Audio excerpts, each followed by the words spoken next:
Bhavanam Kevalam, Bhavanam Kevalam, Bhavanam Kevalam, Bhavanam Kevalam, Bhavanam Kevalam, Bhavanam Kevalam, Bhavanam Kevalam, Bhavanam Kevalam, Bhavanam Kevalam, Bhavanam Kevalam, Bhavanam Kevalam, Bhavanam Kevalam.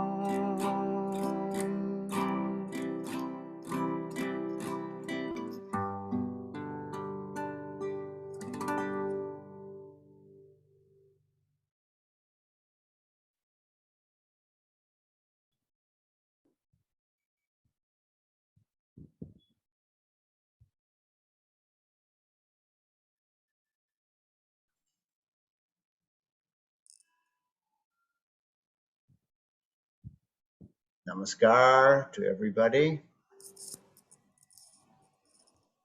What a thrill and a pleasure it is to have all of you here.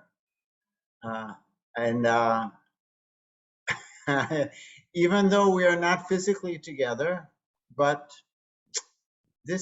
I know that this is going to be very good, these sessions, because all of you are so sincere, taking the trouble to be very interested. I know, I'm very, very happy with this.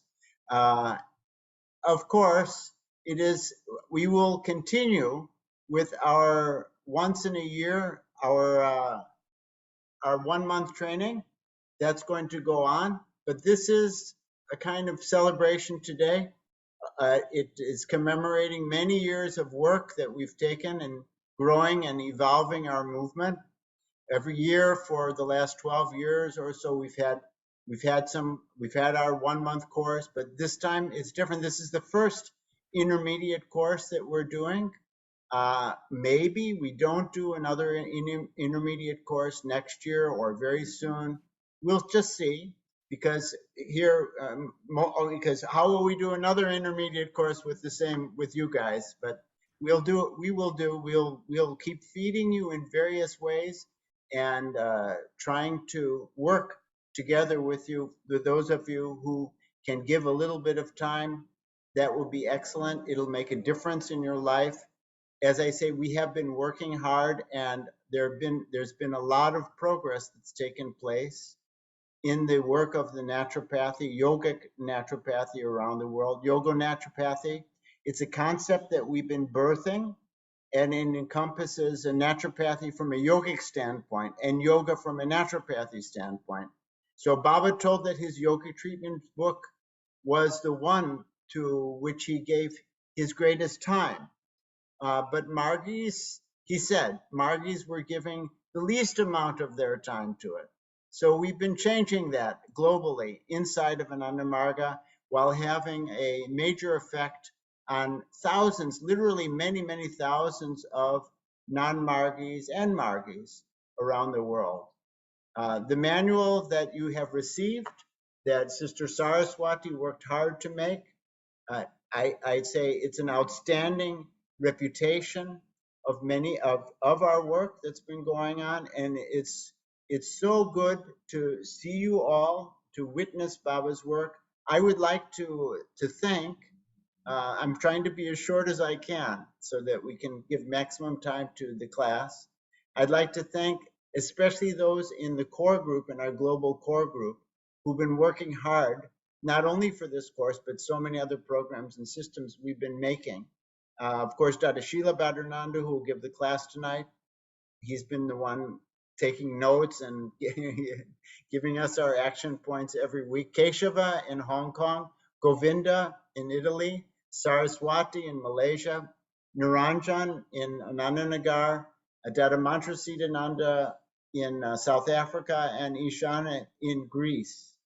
So this course is going to be happening once a month for 90 minutes is our plan. And the teachers are, we're in the poster you don't see, but synergistic solutions will be given by Ramesh. Consultation and diagnosis will be given by Niranjan. Healing symptoms by Dada Siddhananda. Treatment modalities by Kanika. And the psychology of coaching by Ishana. We set up a WhatsApp group for all of you, for those of you who have WhatsApp. For those who don't, we will try to be in touch with them by email. So I think that let's turn this class over right now to Dada Shiilabhadrananda. He will explain the format of the class. I hope that it is interactive, that you are involved and not simply witnessing. Then it will have, the more that you are involved, the more meaning it will have. Thank you very, very much. Namaskar. Dada Shiilabhadrananda, who he's also done a lot of work with naturopathy, and he's been collecting all his a lot of information that he'll present to you today as well. While he's been staying in his oasis in Canada, he finally has left that his sabbatical and joined the real world. He is in Manila now, and that is more than real, the world of Manila. So, okay, Dada, dive right in. Namaskar. Thank you, Dadaji, and welcome, brother, sister, Dada Didi. I went from -10 in Toronto to +30 in Manila. So, still adjusting to the heat, but really happy to see everyone here. And as Dada said, we really encourage a lot of interaction. Let's make it rich and fun and learning. And there's no question of pass or fail. It's more about how much can we remember from the past to become more competent in our art or even for our personal well-being. And also, what is the new things? Because there's so many new things coming in the field of health. And I think we feel so much strongly after COVID that this is really Baba's giving us a massive opportunity to serve humanity through this movement. So we hope that with what we're going to offer and whatever time you have, it doesn't need a lot of time, but many hands make light work. If that is available to you, then we'd love to have you join us in whatever way you can contribute.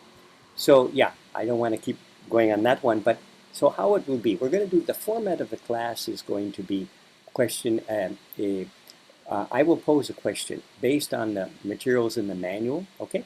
So the manual is with all of you, hopefully.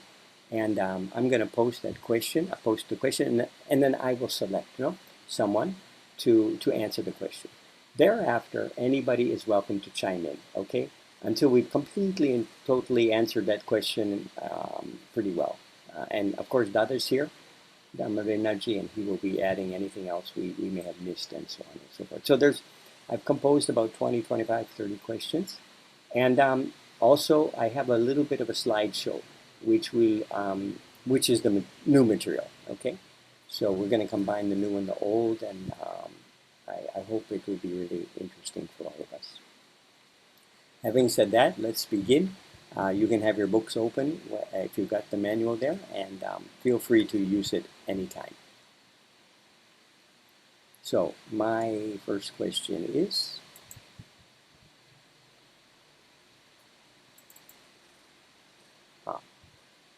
what does acidic, difficult to digest food do to the body?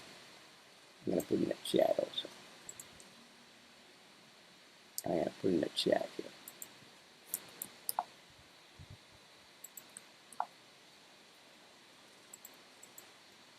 It doesn't go in the chat. Okay.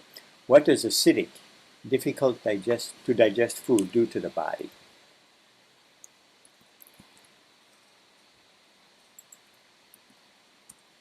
And in my screen, I have Janak here first next to me. So Janak, can you send all those questions to Keshava, and he can copy and paste them into the chat as they're coming up. Okay, good idea. Yeah, okay.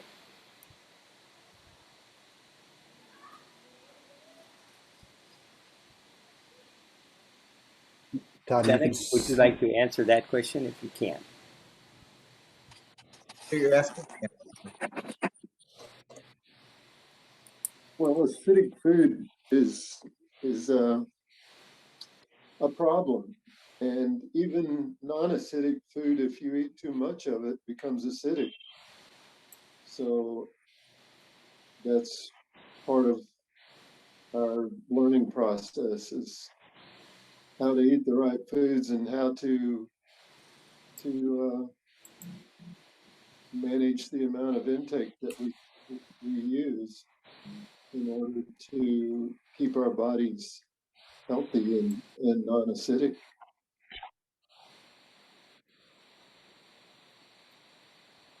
Okay.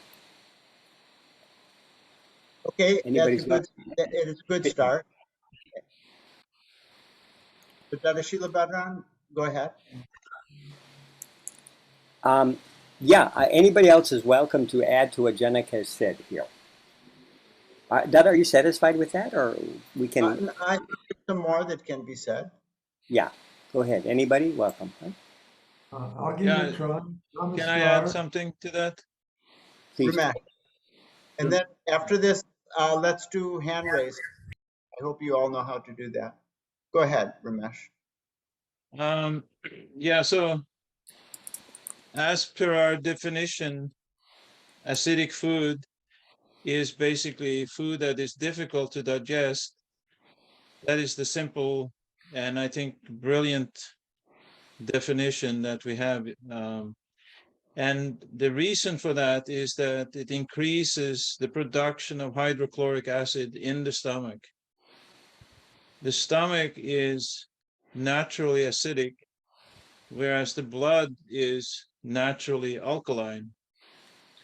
And in between the digestive system and the bloodstream, there is a very sophisticated buffer system that when we eat a lot of acidic food, goes into a kind of a tailspin in order to maintain the alkalinity of the blood. And so when we eat a lot of acidic food, we upset that very sensitive ecological system. And then that starts to affect the different organs. Toxins are accumulated in the liver, pancreas, gallbladder, and so on. And yeah, so that's I mean, that's in very brief what happens. Excellent. Yeah, very good. I'm going to go on. Thank you, Ramesh. That was really logical and comprehensive. Jivanesh has his hand up. Did you want him to speak? Yeah. Go ahead, Jivanesh. Just one short point that I've been coming across recently in my health research is acidic food tends to cause inflammation in the body. Yeah. Where the body's reacting to all these toxins and that sort of stuff, and the inflammation takes on many forms. Exactly. That's one specific thing that I know of. Right, because that toxin which didn't get out of the body has to be isolated, and so it becomes surrounded by mucus or whatever necessary to kind of let it neutralize its effect on the body, and so that's where the inflammation sits in. It's exactly correct. Good. Okay, well, let's go to question number 2 here. Only one thing I want to add Yeah. to what Ramesh said. Because our definition of what is acidic, acid, we don't say actually acidic, we say acid forming. So difficult to digest food creates more acid.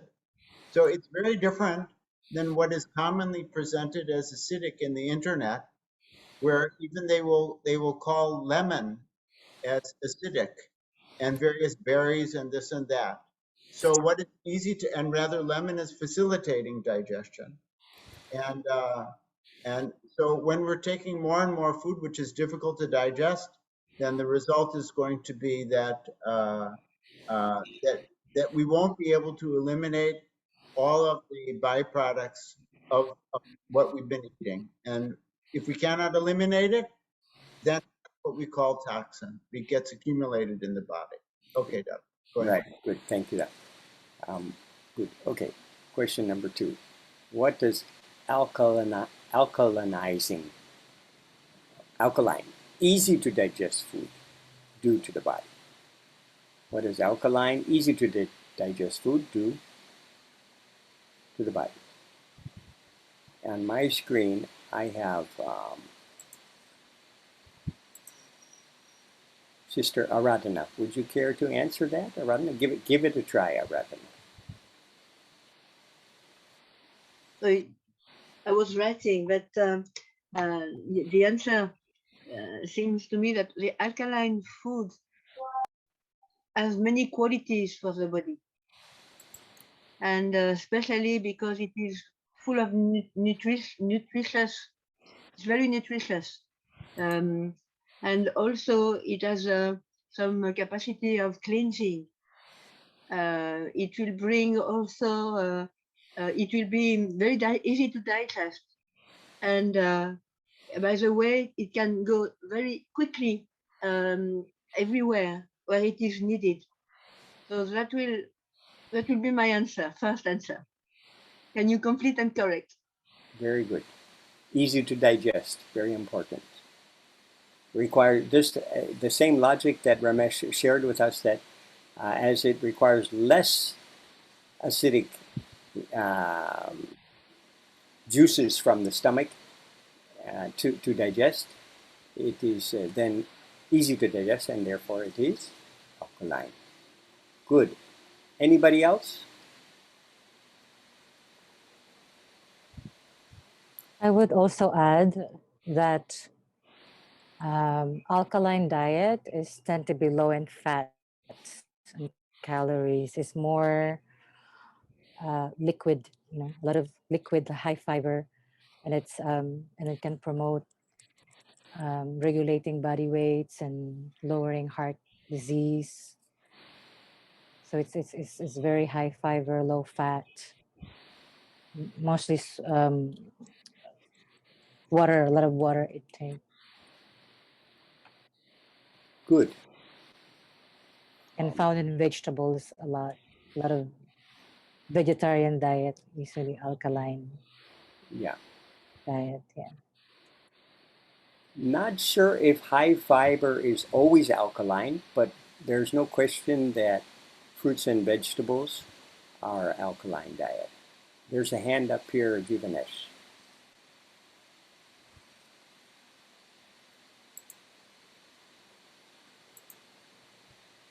You're muted there, brother.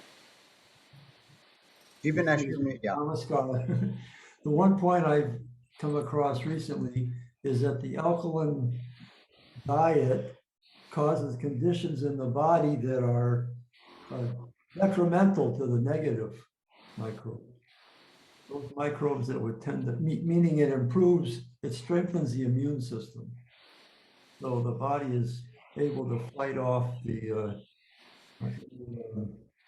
negative sort of microbiota or microbes that have gotten into the body.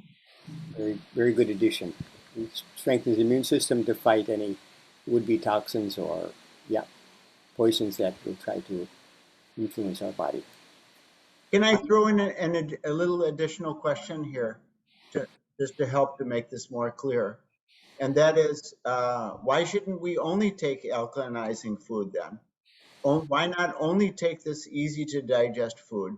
Why should we take any difficult to digest food? I put that question to you. Anybody can answer.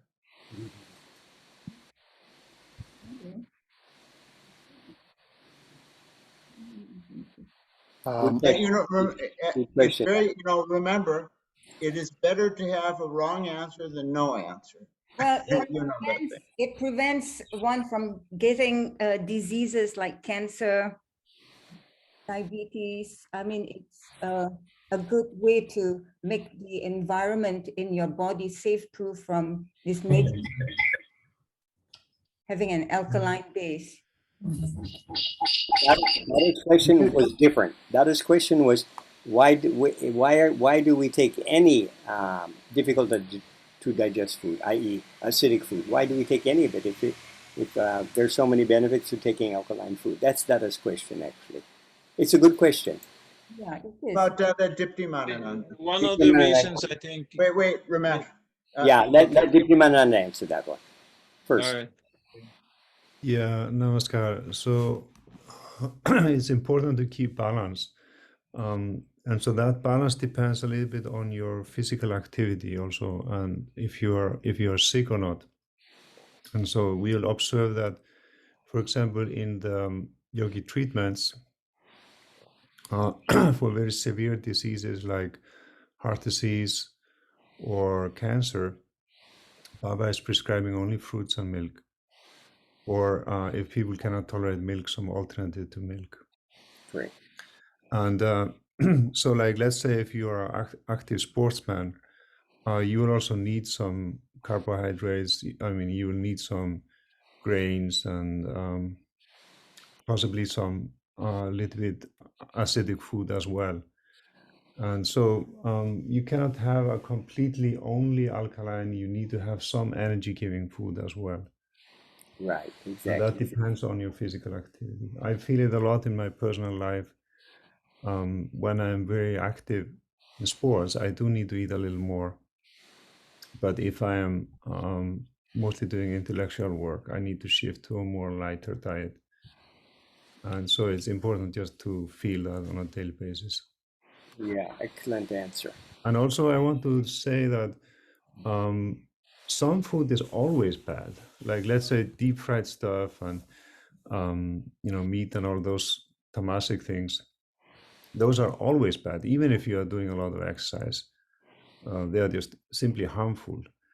And some food is always good, even if you are sick. Like, let's say avocados, they're always good. And I see many people who are doing keto diet, they do it wrong, and they take all this highly acidic food, whereas best way to do it is just taking lots of fruits and vegetables, especially vegetables if people are overweight, and good quality fat, but not bad one. But thank you. Excellent. I'm looking at the time. We're 8:26, and I've still got a host of other questions. So if That's new material. Dada Dharmavedananda is okay, I'm going to go ahead. No. Ramesh, you can also. I know that you've got something that's important to say. Perhaps you can write it in the chat, and we will. I should announce here that that through our WhatsApp group that most of you have seen until now, a new group that we formed among you all. You can ask all kinds of questions, and we'll make discussion there. Plus, the recording will appear in the YouTube, and there may be some more discussion that appears on the YouTube page. So it won't be limited only to these 90 minutes. Go ahead, Dada. Thank you, Doc. What begins to happen? Next question. What begins to happen to the body when too much acid is present in the digestive tract? What begins to happen to the body when too much acid is present in the digestive tract? Ajunta, would you like to give it a try? Yes, Dada, I'll try my best. Just the very thought of having a lot of acidity in the body, I'm thinking about how our metabolism is destroyed, the balance goes, and just to have little symptoms like dyspepsia, indigestion, bloating, gas, regurgitation, GERD. And of course, it affects the blood that goes to all the cells, and the organs are corroded, like what acid does. And to my understanding, I've been reading up over the years that when there's a lot of acid in the body and it affects the cells, then the body has this survival mechanism where it brings up a lot of film, mucus. So mucus and fat is retained around the organs, and maybe that's how visceral fat begins to accumulate in the body. So yeah, and all these things affect the metabolic rate. So there's an imbalance in our metabolism. It's an excellent reply. Yeah, Okay. very, very good. I'm going to go ahead. So we're on just a quickie here. Examples of acidic and alkaline food. Examples of acidic and alkaline food. On my screen, I have Mahavir. Would you like to give it a try? Just a few examples, Mahavir. Say, start with acidic food. Give a few examples of acidic food. And then give a few examples of alkaline food. Acidic foods, I guess any type of meat would be an acidic food. Sugar would be an acidic food. This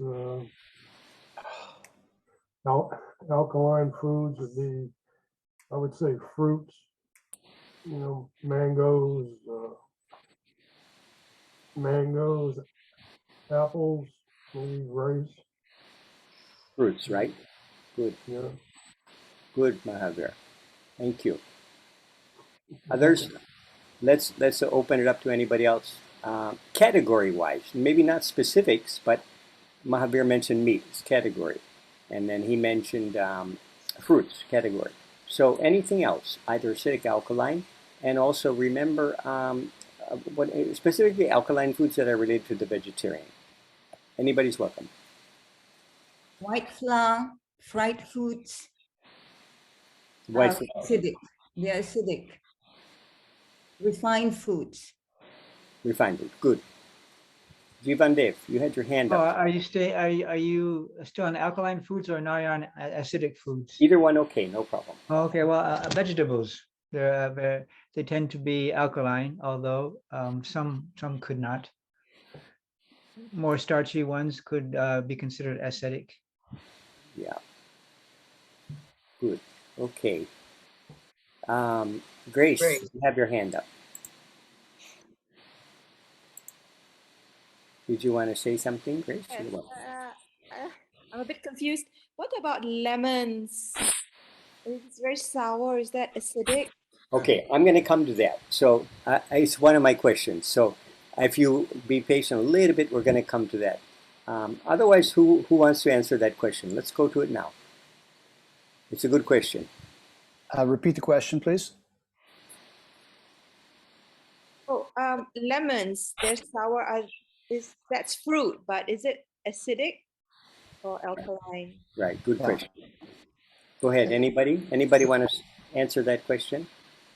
Who hasn't said anything so far?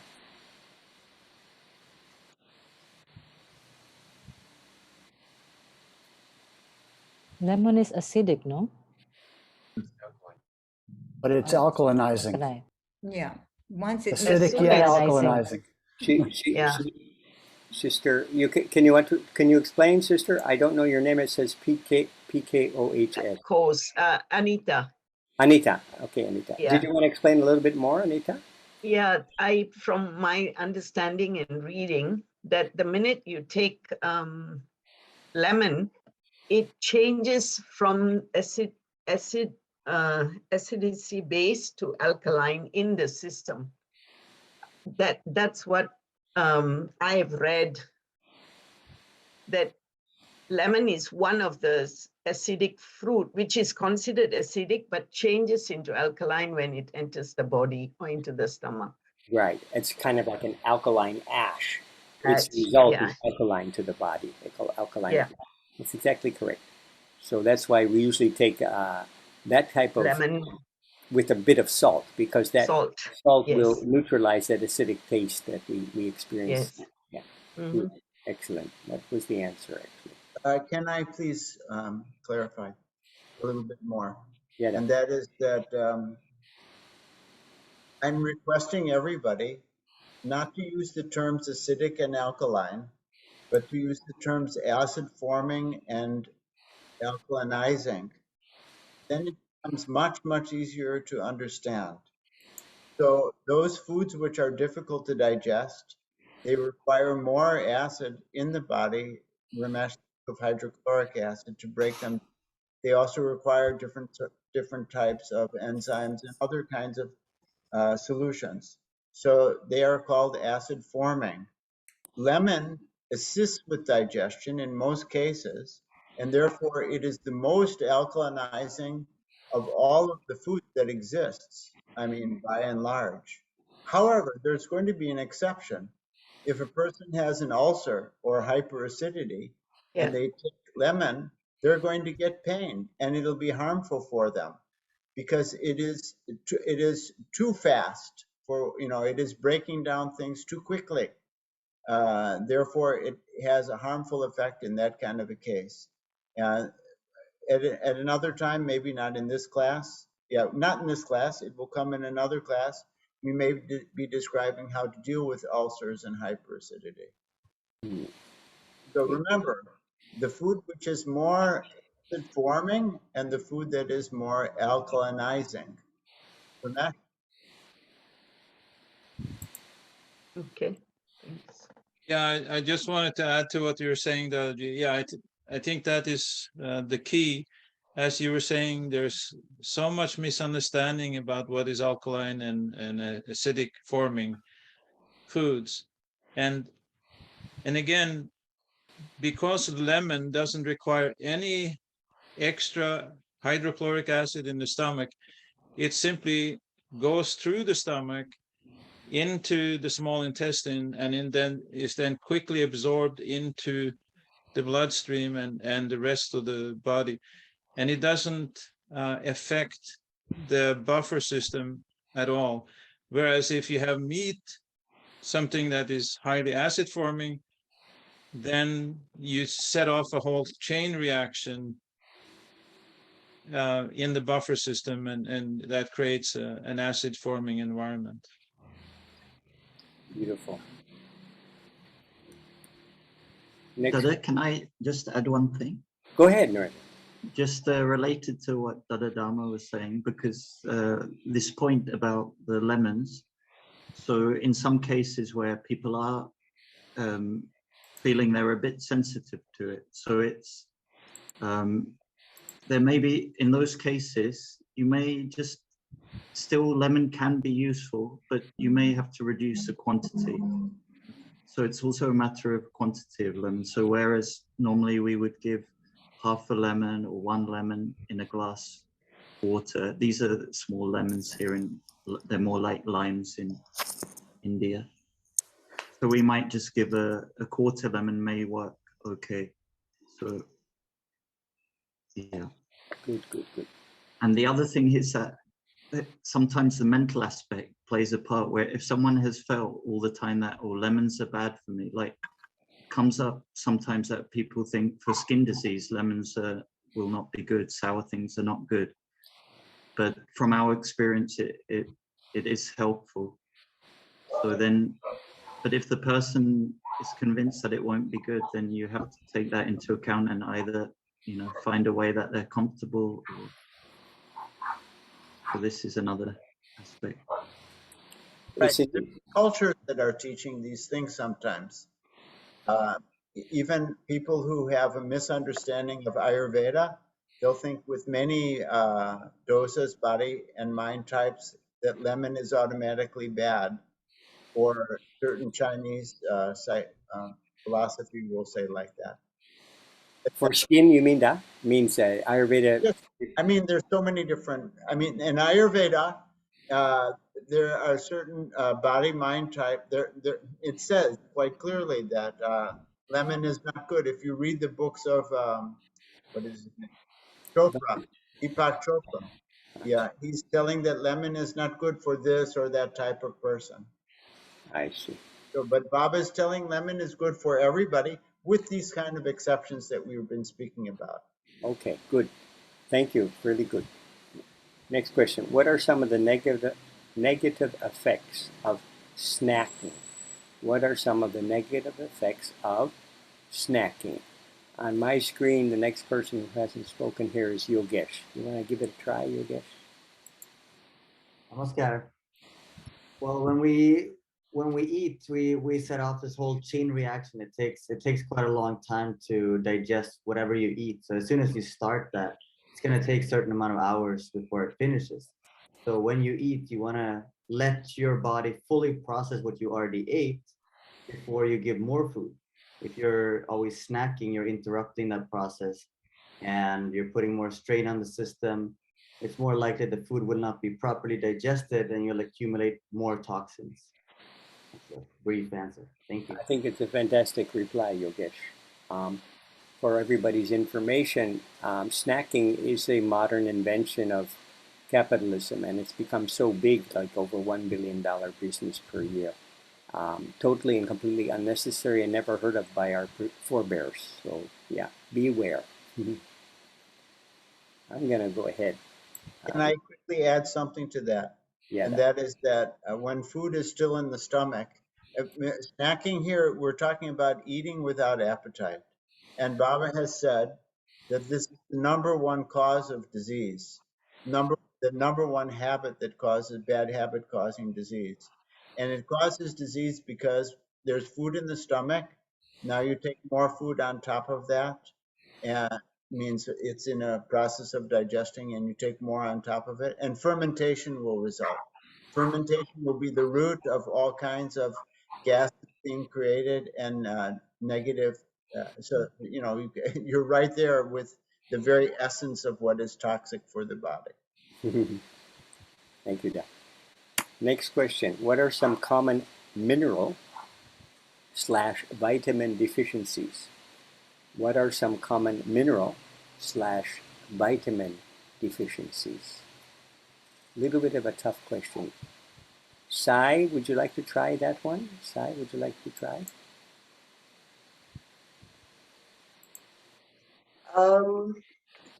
It's a tough question. Sorry, can you repeat the question? Oh, that's Sarita, huh? Oh, It's in is the that chat. Sarita? yes, Dada. Namaskar. Hello.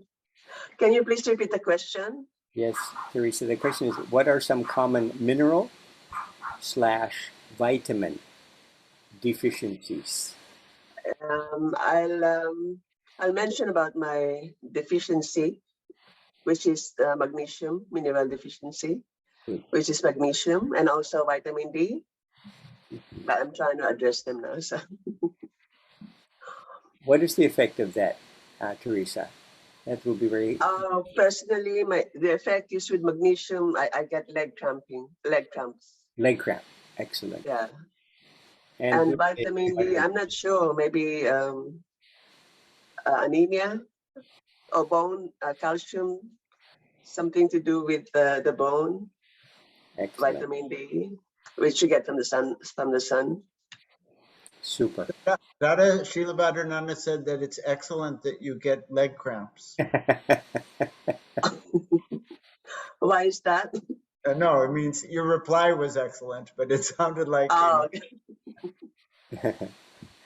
Okay. Well, that's these just are one example I can say. You said magnesium, and did you say vitamin D? Yes. Yeah, these are two. You hit, two of the very most common deficiencies there. One of the most common mineral deficiencies, and vitamin D deficiency is extremely common in so many serious diseases, especially cancer. Yeah, yeah. I'm gonna dive in here because it's one of the questions, but in case we don't get time, in this current COVID-19 drama, they have found that people that are deficient in vitamin D3 are much more susceptible to the COVID infection than others. So, Radha, you have your hand up. Please go ahead, sister. You can unmute, Radha. I can say that B12 especially, if I'm low in B12, I get terrible headaches. Yeah. And B. Very, very. Thank you. That's fantastic. I'd like to say something very quick here myself on this. And that was, I was prescribed myself to get vitamin B12. And I used it. I got some benefit for a while, and then I felt, too many supplements and so on, and somehow I stayed away from it, and it's just been sitting here on my desk for probably a month unused. So these things will vary. You can also experiment, Radha, that it really needed it, but maybe sometimes when you let it go, you might not need it. So it will come in and out. At least that's my personal experience. Mhm. There was something came out because before I was living near a forest and we had a garden. Now I don't have a garden. And I noticed if you have your own garden, and especially living in a place where there is clean air, if you eat your veggies, you naturally get more vitamin B12 than not if you live more in a town or, near a city, etc. Excellent. Dipti, go ahead. Yeah, I would say it's very common also just to be lacking in general vitamin Bs. And so like taking a B complex can be sometimes good, especially for those who are suffering from depression and who are doing a lot of intellectual work. So another thing I would like to say is that in Taiwan, we found it was very useful to use some kind of a kinesiology to find out exactly which vitamins and minerals you need. And so in Taiwan, we were using the bidigital O-ring test, which needs a second person. And if your nervous system is weak or some other conditions, you'll need a third person. So that needs a little bit of expertise. And I've been working with Brother Mukunda here in US, who actually studied kinesiology for more than 1,000 hours and was teaching doctors how to use it. And so he uses it very successfully in finding exactly which vitamins and minerals you need and which quantity.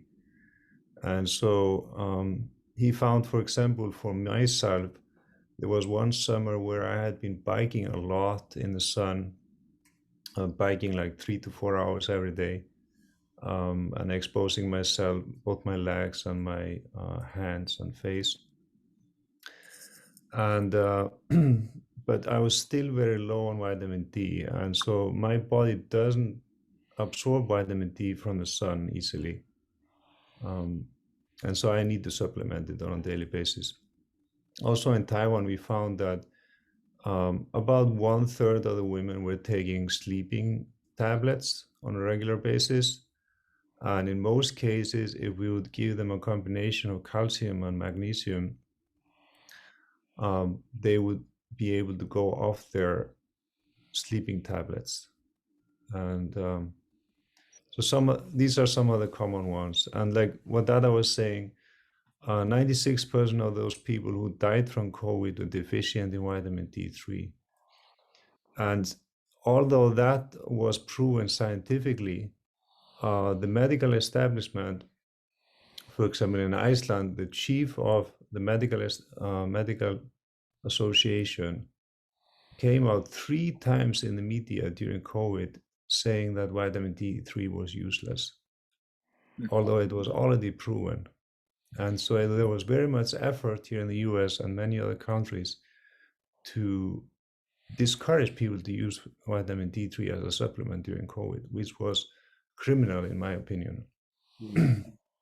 Okay, thank you, Dada. Can I throw something in very quickly here? Dada Diptimanananda, I had extremely limited experience of kinesiology, and as a result, I didn't get a good impression of it. But it sounds like you're quite convinced of it and that you've had quite a bit of exposure, and I was amazed to hear that Brother Mukunda studied it for 1,000 hours. That's so interesting. And I would value if maybe you can talk with him and he can make a video, a teaching video for us. It won't be sufficient. Of course, he studied it very much, but at least to give us some start on it. And Ramesh,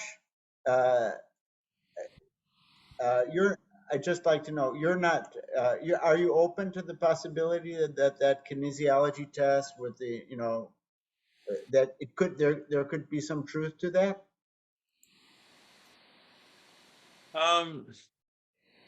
Well, I may not be the most objective or, best person to ask because I have the opposite experience. I've discovered people who use that and have been misdiagnosed, and one person especially severely misdiagnosed, who thought she had the parasites, and it was IBS, and that was used that method, and she was going on medicine for parasites. So Okay, and let me interject because we'll run out of time otherwise. Let a discussion go on about this outside of this class. Yeah. And Dada Dipamananda, you can also discuss it with with us if you like. I'd be interested to hear the pros and cons. It could well be, Ramesh, that the sister was diagnosed by somebody who didn't really know the method properly. But let's leave the point. I got interested here because until now I didn't have a good impression, but it sounded very good from what you were saying, Dada Dipamananda. Yeah, I mean, Mukunda, he uses various modalities. Not only, I mean, he normally doesn't use the biodigital Oring test, and he also uses discernment. So he is also very much aware of the shortcomings of it. So, like he also uses blood tests and other things when he is dealing with his patients. Actually, we can look at this. We can look at this issue. So I mean, there is pros and cons to it, and you have to use common sense also and other. But it can be quite helpful. I have found. Maybe we can look at this more definitively when we're having the class on diagnosis and prescription. Good. Very good, Dada. Sheila, let's go to the slideshow now. Okay, Radha has her hand up. I think if you can be brief, Radha, go ahead. Yeah, I just want to say that the iron is another big deficiency. Many people, as well as and many people think they are deficient in calcium, and so they drink more milk, which actually creates the opposite. It doesn't really repair calcium. It actually takes away calcium from the bones. This also needs to be clarified. Thank you, Radha. Actually, that was one of my questions about the biggest iron deficiency in women, and Radha has answered that. It is actually iron. So this is documented and known. I'm going to go to the slideshow just because it's nice if we can cover some new material. And then there's some good questions related to that also. So it's here, actually. So the slideshow is entitled Microbiome and Our Health, and what the latest research reveals. Okay. First of all, what is microbiome? They are miniature universes of living organisms that live in different organ systems of our body, like the lung, the colon, the brain. They consist of billions of bacteria, fungi, virus, microorganisms who cooperate together to produce vital energy. They produce vital energy, enzymes, neurotransmitters, hormones, and everything needed by the body-mind complex to live well. Okay? And the most common one, most recently studied, probably this is a new area. So, but the most common one, most studied, is the gut one, the one that lives in our digestive tract. So that's what we're going to talk about here today. If I can very quickly say to everybody that Dada's slideshow is going to be available for you all. So no need to take notes. Just do your best to understand what he's saying, and you may have questions and so on. Okay, Dada, you go ahead. Yeah. So the gut microbiome has earned the name as second brain. Why? Because for every nerve fiber that travels from the brain to the gut, the nerve fibers are carrying the ideas, neurotransmitters. 9 of them go from the gut to the brain. So that's why it's called the second brain. And you may be surprised to know that the happy hormone, which we known as serotonin, 90% of it is produced in the gut. It's a mistake here. It's a typo. In the gut, 10% in the brain. Yeah. Yeah. So you're all familiar with serotonin, which is secreted. It's secreted. Serotonin is supposed to be secreted by the pineal gland, no? Pituitary.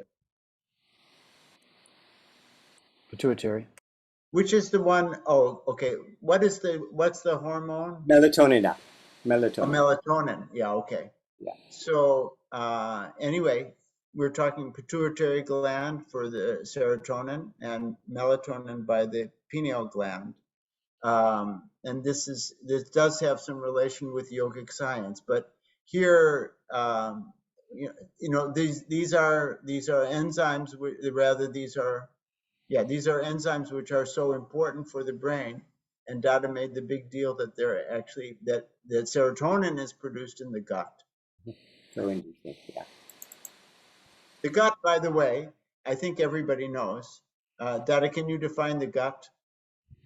The what, please, Dad? Meaning of the word gut. It is actually another word for our colon, no? Our colon, large intestine. So, but there are also neighboring organs that are related to it: small intestine, stomach. But it is mostly related to, because that's the biggest organ in that area of the body, and that's where this ecosystem, you can imagine billions and billions of them are there in that ecosystem, in that organ. So here, what are postbiotics? Very important new discovery. They are the transmitters which communicate messages throughout the body from the gut microbiome. Okay. Postbiotics are produced when the gut microbiome breaks down the prebiotics or fibers in our food. This is the immense value of fiber in our food. Fiber, as you know, doesn't exist in any meat product. It is only found in the vegetarian diet. The gut microbiome communicates with the lung microbiome, latest research, via the immune system. I don't know more than this, but this is what I've heard in podcasts that I've been attending. Dada, before you move on from this slide, I have a feeling here that some of us are not quite getting the point here. So can you just talk about this a little bit more to help us to understand what you're saying here? The ideas which we associate with the brain are created by they arise when the connections between the neurons in the brain are stimulated by transmitters. In other words, the ideas and the thoughts we have are originating from these neurotransmitters, which actually are formed when we, based on the type of food that we eat, our thoughts can also, we can be more creative, we can be more joyful, and the gut is actually helping. Say the fibers in the food we're eating creates these more production of transmitters.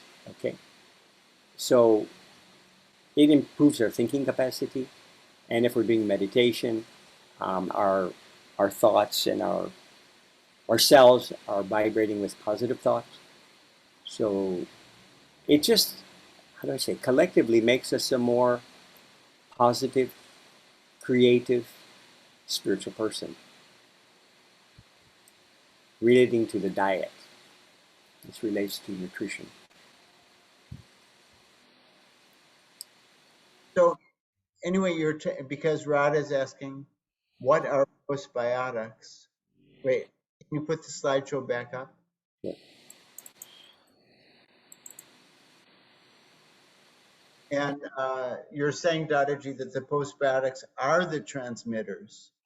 Yeah. That means to say that They're whenever anything is happening in the gut where there's a need and it is being communicated to the brain or to wherever it is required, from wherever it's required, those elements which are communicating these messages in the body, you're calling them postbiotics. Is that correct? Yeah, and they're produced by the gut when it eats prebiotics or fiber.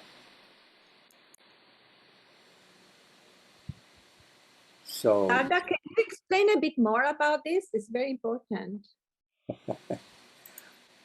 I'm not the expert on it, but this is what I could piece together. I'm not a doctor. If there's a doctor in the house who knows better than me, this is what is the information available now in terms of latest research related to gut microbiome and how it is so important for our overall health.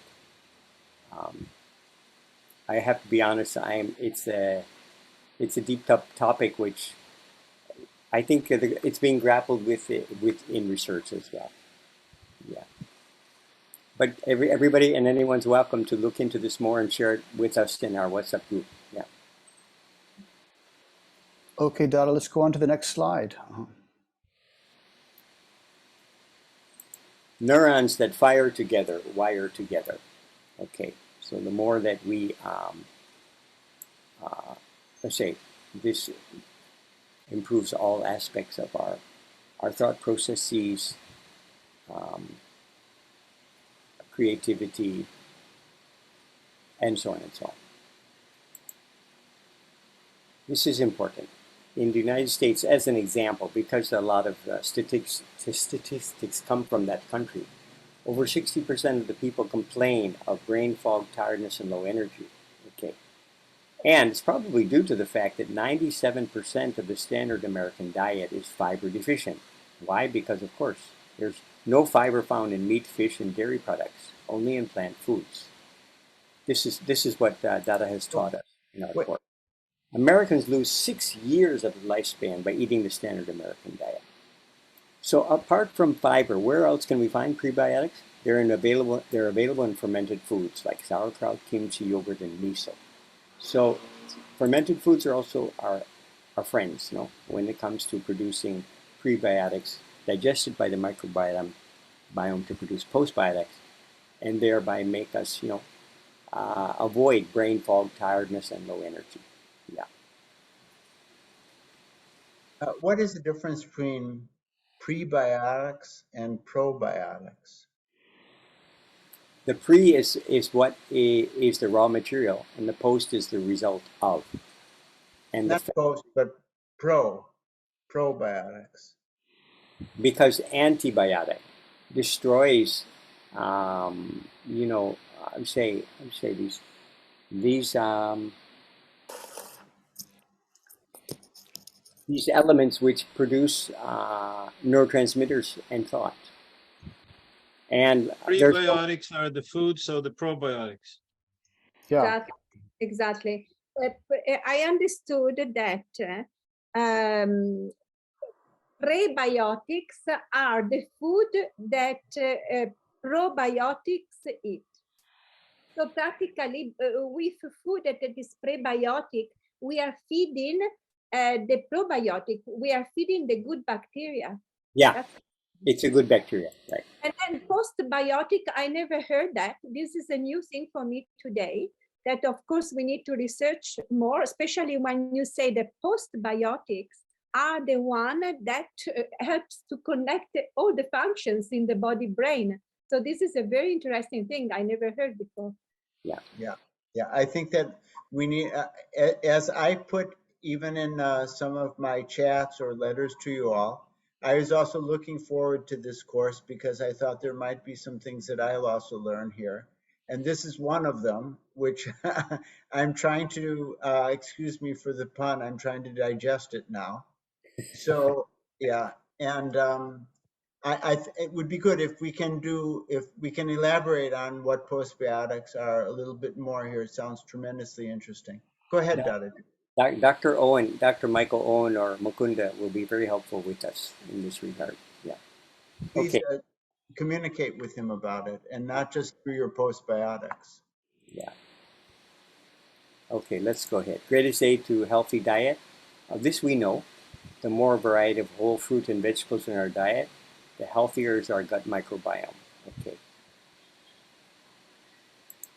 Fake foods. Oh, can I just quickly say something? Can you put back the slide? Same slide.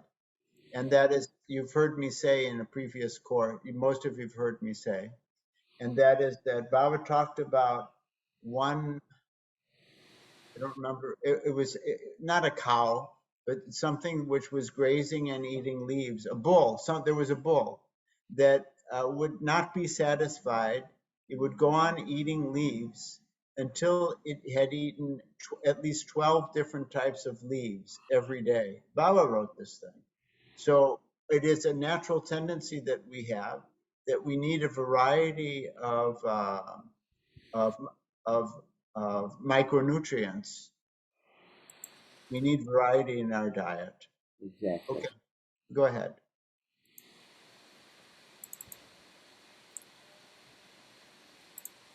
Fake foods. This is, people believe, some people, health experts, if there are more than 5 ingredients to make that food, don't eat it. Ultra processed food dominates the diet. More than 50% of the calories in the United States diet come from these ultra processed foods. And everybody knows how unhealthy the American diet is. Unfortunately, it's the diet that's spreading all over the world today. We already talked about snacking earlier. Important to remember that when people are stressed, they usually reach out to what are known as comfort foods, which are these very, ultra-processed foods. And this makes their health condition even worse.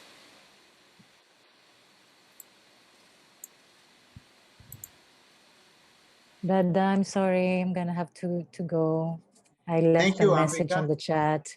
I have another call at 9:15. Sorry to not. I'll watch the recording, and I'll see you again in the next class. Thank you so much, Dada. Namaskar, everybody. Thank you. Go ahead. This is very much related to what Baba talks about in one of his discourses. Every 10 seconds, we produce 1 million white blood cells, 10 million red blood cells, and 2 million blood platelets. Every month, we are reformulating our immune system. This is the science. And this is what Baba said in the discourse, Food Cells, Physical and Mental Development. In all cases where a patient has been ailing for a long time, experienced physicians advise complete rest for a minimum of 21 days to allow the growth of new healthy cells so that the ailing person will regain physical and mental energy. I think Naranjan in Anandanagar and Dada in Cebu, they recommend that people stay a minimum 21 days when they get treatment, because this is Baba's advice here.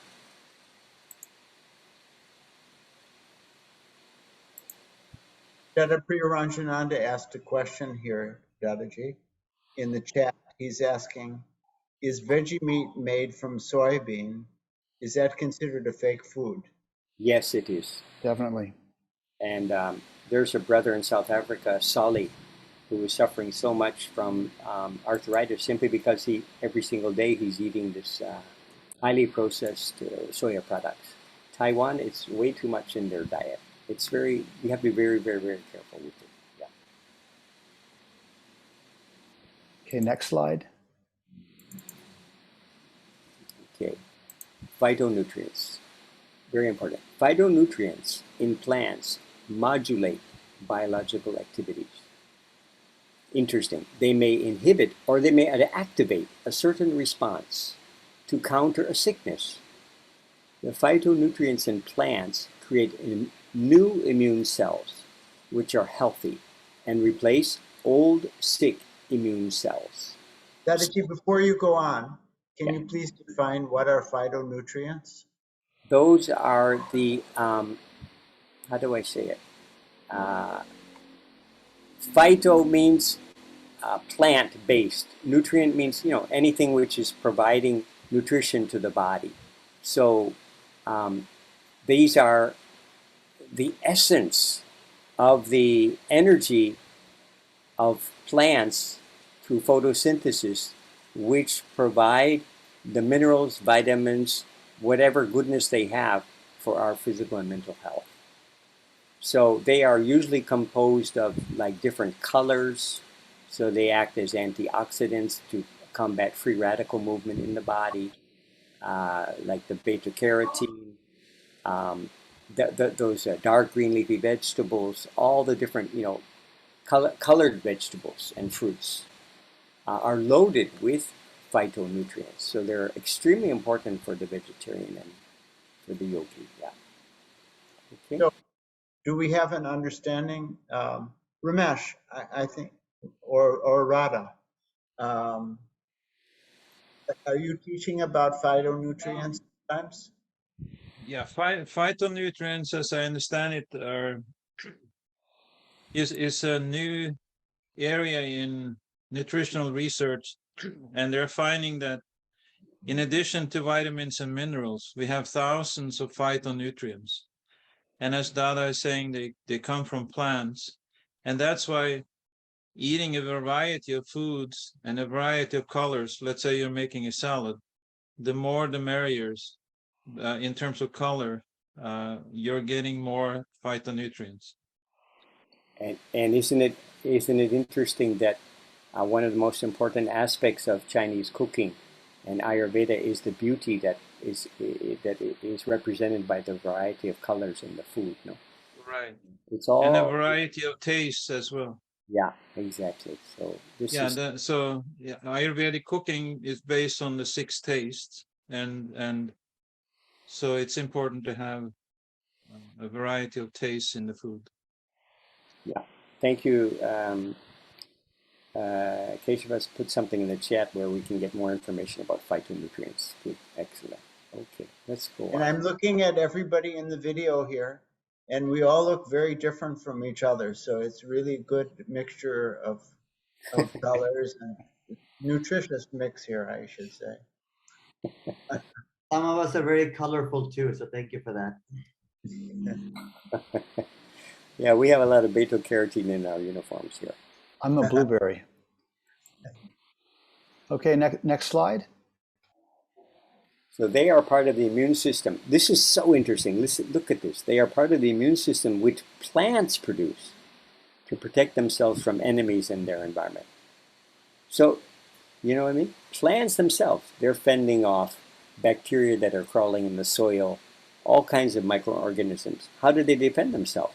With these phytonutrients which battle and defeat those enemies within the soil that try to destroy them. So can you imagine how that plant is so healthy? If we're eating a plant which is, you know, grown in you know, and it has struggled and it's become its cell wall, everything about it is full of energy and vitality, and we consume that. That's coming into us, you know. So this is the tremendous value of these plant-based food and the phytonutrients therein. Of course, that has also to do with organic food. If possible, organic food is even, you know, much preferred to the non-organic food. So, Ramesh, do you have any understanding or idea of the relationship with phytonutrients and enzymes?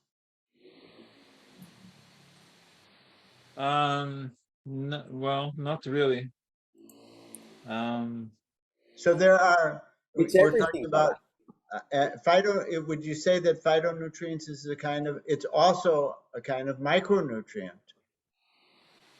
Yeah, definitely. The micronutrients are from plants, and the most concentrated form of micronutrients we find in fruits and green vegetables, and that is also the plants that have the highest amount of phytonutrients. Right. So that's why they call like kale as a superfood and so on. Right. But interestingly, collard, which in America is very common, and here in the South where I live, all the poor people eat collard, and that is actually as nutritious as kale and a lot cheaper. Can you imagine? And when you're juicing, you get 10 times more juice from collard than kale. It's a lot cheaper and easier to juice. You know, the process of photosynthesis is taking the sun. You're getting, when you're eating, you know, Baba talks about converting, the chlorophyll. The chlorophyll converts the sun energy into the green, which we eat, and that's so good for the brain. That's what produces the lymph that is good for the brain. So there's so much connection here with phytonutrients, dark green leafy vegetables, and beta-carotene and so on. So I'm going to assume that in the similarly as most enzymes become broken down through cooking, so I will just make a guess here, I don't know, that phytonutrients also lose their capacity to either to a large extent or to some extent through cooking. I don't really know. Here I'm just making a guess. Radha, it looks like you want to say something here. Oh, yeah. Well, I just wanted to say that the one very interesting thing is that plants that grow in a hardship, like for example in the desert or in a very rocky soil or things like that, like ashwagandha and many other Ayurvedic herbs, they are so medicinal, means they give 10 times more the strength to the body and strength also to overcome disease, because they had a hard time. They give us more energy, they give us more nutrients, something that they help us also to overcome when we have a hard time. Exactly. It's called hormesis. What doesn't kill you makes you stronger. It's very logical. It's exactly correct. Let's move on here. So if I can just give a little summary of what we've been going through for the last minutes here, that are rather practically speaking, this is simply speaking, this is in much support of what we've been teaching. It's giving deeper explanations. It doesn't change what we've been teaching. We still come to the same conclusions regarding easy to digest, difficult to digest, fresh foods, less processing, more for those who have the capacity to digest raw foods, because some people temporarily don't. But for most of us, we can digest raw. We'll get a lot more value from it.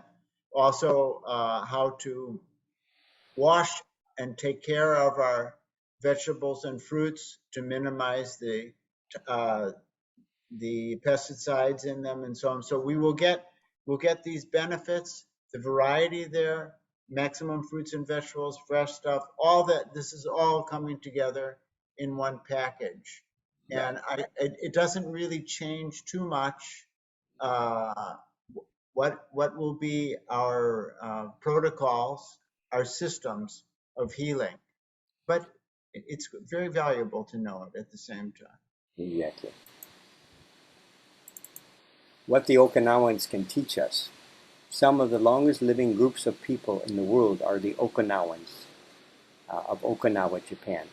They repeat a Confucian phrase known as hara hachibu before they eat, which reminds them to stop eating when their stomachs are 80% full. What is their diet? Simple ingredients, no superfoods, but they make delicious tasting food from whole plant-based products.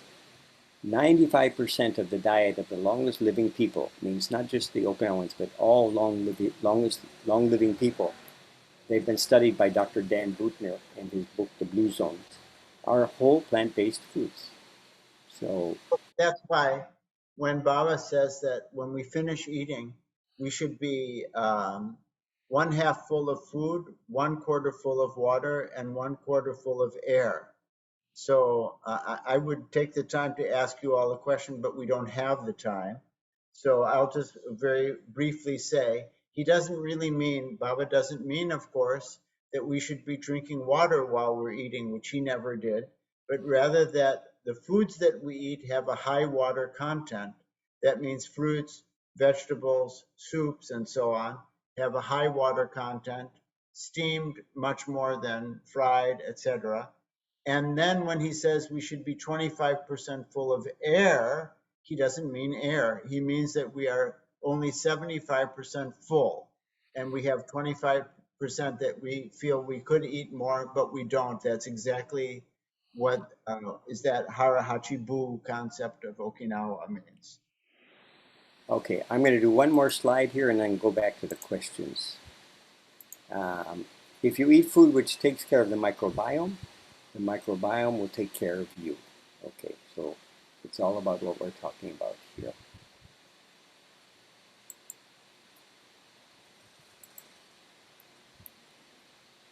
There's a question here.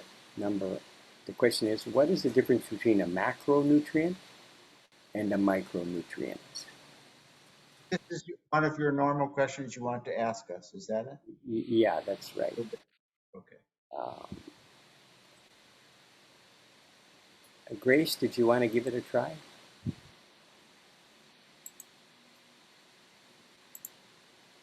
A tough question. What's the difference between a macronutrient and a micronutrient?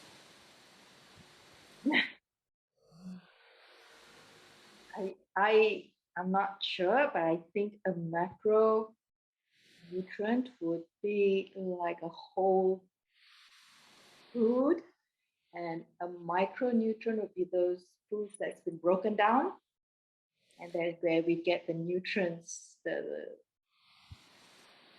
things that can absorb into our body. Right. Good. Anybody want to help her out there a bit? Keishava, go ahead. You got your hand up there. Well, I think I'll kind of guess, but kind of educated guess. Maybe macronutrients are fats, proteins, and carbohydrates, and micronutrients are vitamins and minerals and trace minerals, and phytonutrients, perhaps. Is that? You were guessing, or you know that? Yeah. Well, I have taken a nutrition course, and I think that kind of resonated from that. It's a very humble expression here. It's in the manual there, so yeah, that's pretty well what the manual says also. I should probably mention, there are a few persons present here today who are not graduates of our 1-month training. They took some sort of a course with Dada Dharmavedanada and in Singapore, and so they have joined us here today. We welcome them. But I think some of the things that we're talking about which are review for the rest of us, are new for them. Okay, yeah, that's fair. Good. Yes. name a few of the micronutrients. I thought you were going to say name a few of the people from Singapore.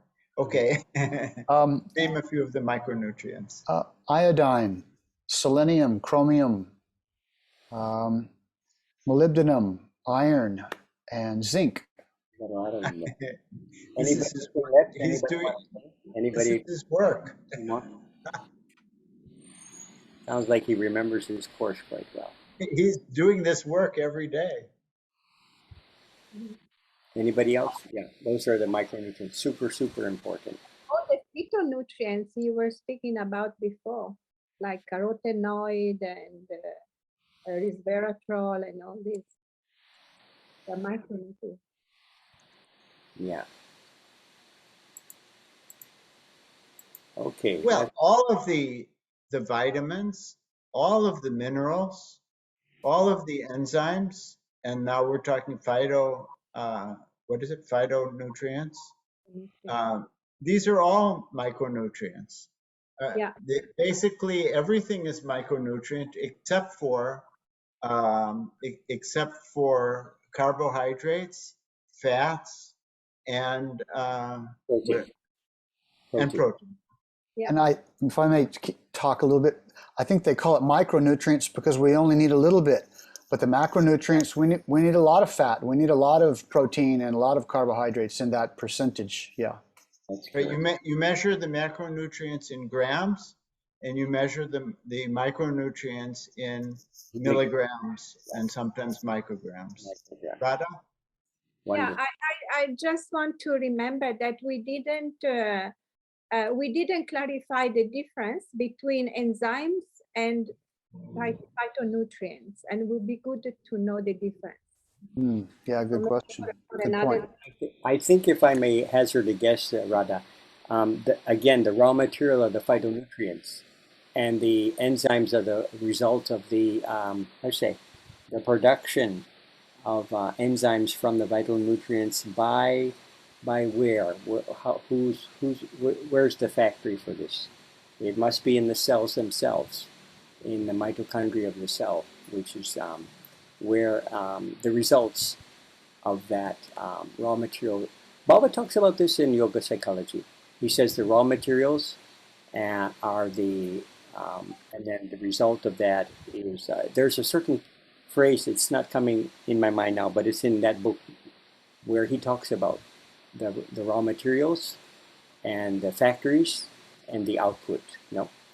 Very useful if someone can find that and share it in our WhatsApp group. It's very much part of our philosophy. Good question, Radha.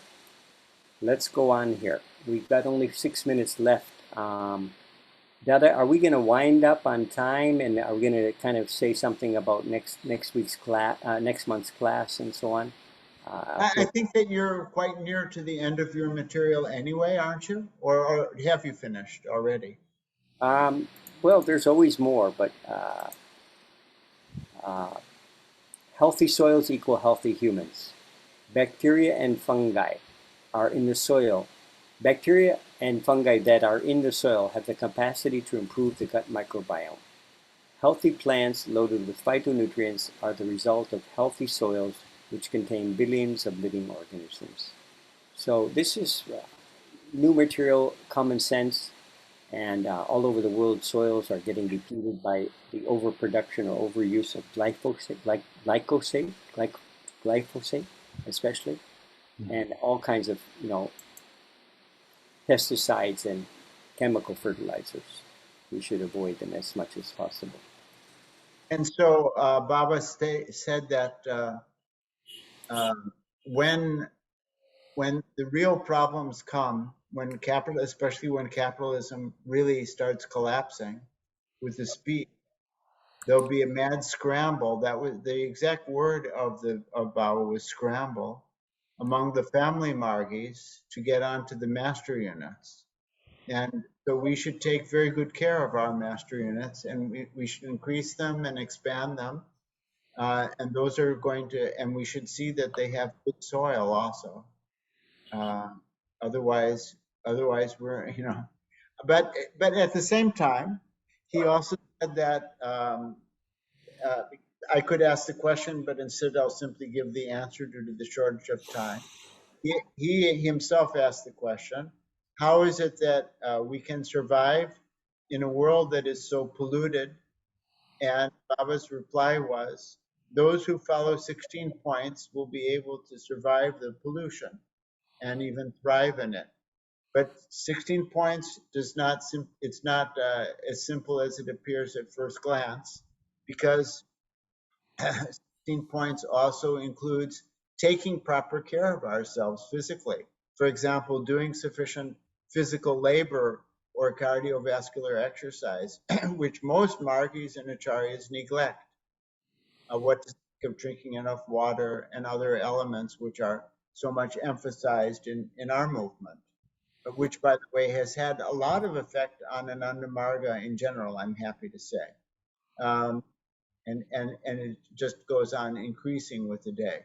But anyway, on one side, let's develop good soil and have these oases and develop them nicely, our master units.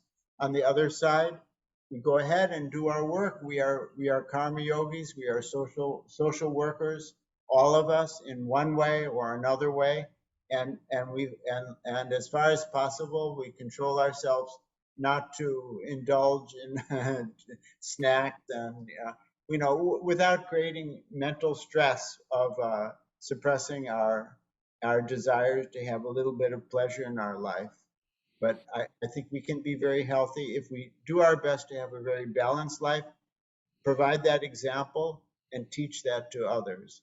And when necessary, we do detoxing, etc. Radha? Thank you. I'd like to thank everybody for attending. I think Radha to say something? Yeah, I just want to say that fermented foods, they help to eat away a glyphosate. And also, so they help our gut to overcome the toxicity of glyphosate in plants and fruit in Sorry, Radha.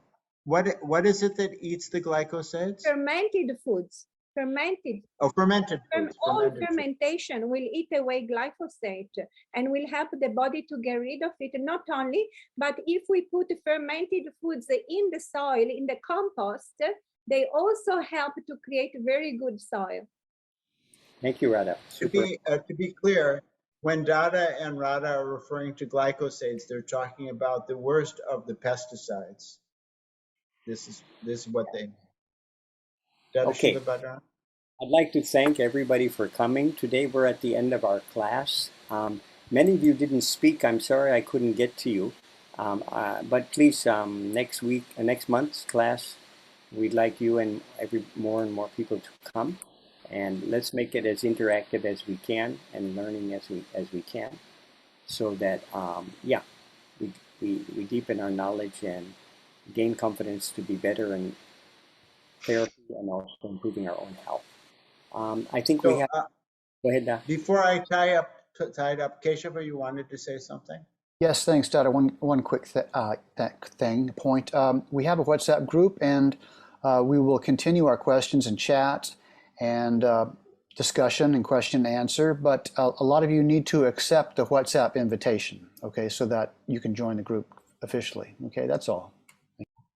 Well, you took some of the words out of my mouth or out of my brain. I think that maybe you were. You're one of the transmitters in between the brain and the whole group here. Yeah. So we said that this program is going to happen the first Saturday of each month.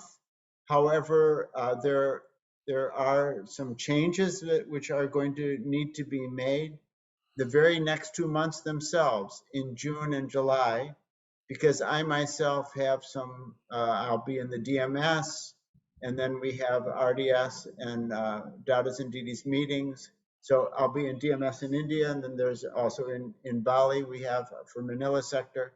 Therefore, in the month of June and also in the month of July, we will be meeting on the second Saturday of the month, and we will repeat this in the WhatsApp chat, as well as there are some persons we have. I think there's by now there's 52, 53 persons who are in this group.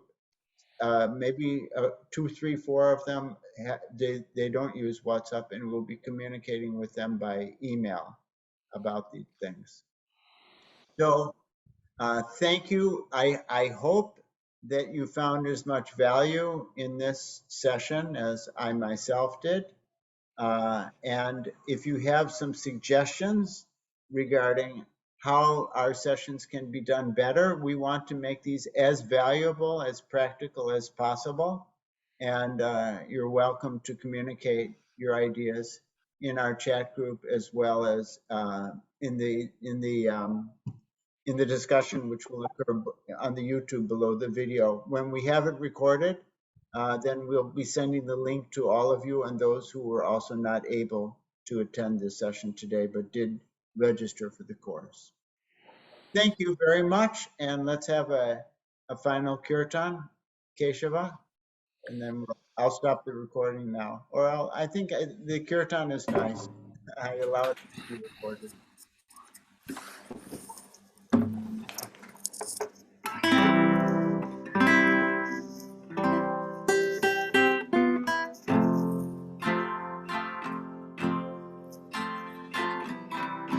Bhavanam Kevalam, Bhavanam Kevalam, Bhavanam Kevalam, Bhavanam Kevalam, Bhavanam Kevalam, Bhavanam Kevalam, Bhavanam Kevalam, Baba Nam Kevalam, Baba Nam Kevalam, Baba Nam Kevalam, Baba Nam Kevalam, Baba Nam Kevalam, Baba Nam Kevalam, Baba Nam Kevalam, Baba Nam Kevalam, Baba Nam Kevalam, Baba Nam Kevalam, Baba Nam Kevalam, Baba Nam Kevalam, Baba Nam Kevalam.